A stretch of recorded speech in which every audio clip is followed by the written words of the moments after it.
Hello everyone, రోజు కలుద్దాం. రెండే నిమిషాలలో మనకు తెలియని చాలా విషయాలు నేర్చుకుందాం, తెలిసినవన్నీ రివైజ్ చేద్దాం. ఇవాళ మన టాపిక్ కాన్స్టిట్యూషనల్ లాలో ఫండమెంటల్ రైట్స్ అన్న టాపిక్.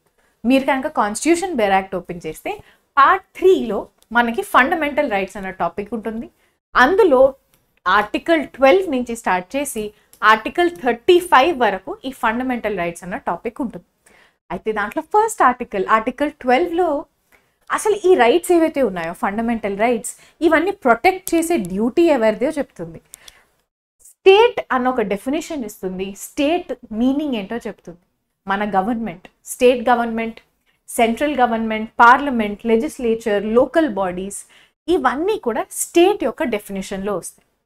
అయితే ఇదే ఆర్టికల్ 12లో అదర్ అథారిటీస్ అని ఒక వర్డ్ ఉంటుంది. ఈ అదర్ అథారిటీస్ అంటే ఎవరు అని చాలా క్వశ్చన్స్ మనకి ఎగ్జామ్లో వస్తూ ఉంటాయి. అయితే ఎవరెవరైతే ఆర్టికల్ 12లో వస్తారో వాళ్ళందరూ ఫండమెంటల్ రైట్స్ని వైలేట్ చేయకూడదు. అది ఫండమెంటల్ ప్రిన్సిపల్. అయితే వాళ్ళు ఏం చెప్తున్నారంటే, ఒకవేళ కనుక మీరు వైలేట్ చేస్తే, స్టేట్ అనే డెఫినేషన్లో వచ్చేవాళ్ళు కనుక ఫండమెంటల్ రైట్స్ని వైలేట్ చేస్తూ ఏమైనా యాక్షన్ చేస్తే అది వాయిడ్ అయిపోతుంది అని మనకి ఆర్టికల్ 13లో చెప్తున్నారు.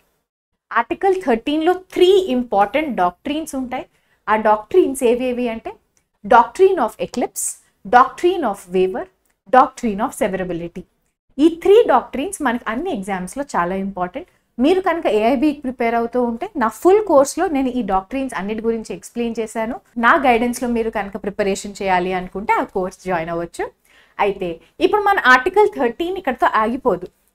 ఆర్టికల్ 13లోనే లా అంటే ఏంటి, అసలు మనం లాయర్స్ అంతేగా లా వర్డ్ వాడుతూ ఉంటాం. అసలు ఆ లా అంటే ఏంటి అనే డెఫినేషన్ కూడా మనకి ఆర్టికల్ 13లో ఉంటుంది.